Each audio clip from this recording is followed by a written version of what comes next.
normally don't write down what I want to say, but I think this moment is so important with my poor power to add or subtract. I can't miss my message. And that is, of the individuals gathered in this room, I know for certain there is one who played no role whatsoever in purchasing the eastern flank. That would be me. For the simple reason I've not yet moved here.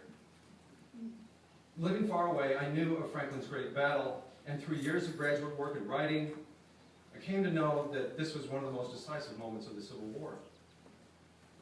And when I came here 5 years ago to study it further, I found something far more moving. I encountered a community, one that stretched far beyond the town's boundaries, a vast, talented, and passionate network of individuals dedicated to the proposition that the story of Franklin must be told. By inch and by acre, they reclaimed this hollow ground. By passage and by page, they were unearthing that story. And in their seconds of spare time, these philanthropists and these preservationists and these professors, for some odd reason, embraced me. And they taught me this. The story of Franklin is the story of the United States. That Franklin was the seat of a county that, when this war began, was literally half free and half enslaved. That when this war lasted much longer than people ever thought, this land where we now are became the front lines. And when that war ebbed away, and what is it?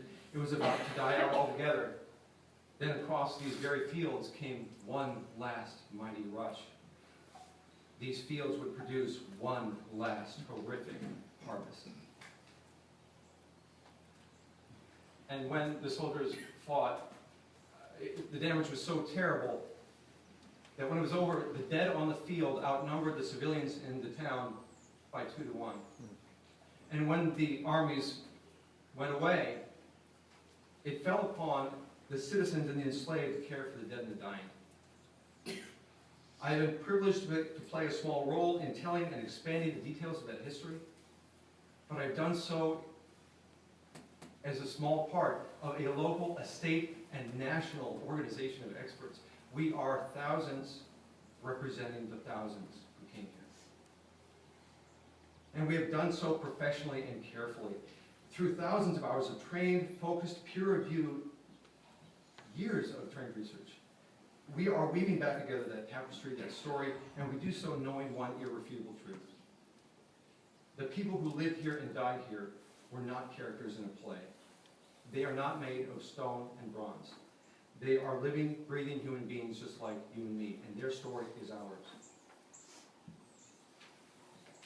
We've all come today to dedicate a portion of that story and this battlefield, and it is altogether fitting and proper that we should do this.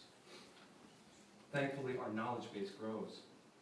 Reclamation and research continues at the epicenter of the battlefield on Carter's Hill. Fort Granger, with its story of the occupation, is being unearthed. We have the Macklemore House in the African-American community of Hard Bargain, and the long continuing story of the March to Universal Freedom. Let this moment, and let us remember, this is a great day and a great step. But let us know that it is just one step and more to come. Ladies and gentlemen, I'm proud to be here, proud to know you. Let Franklin ring.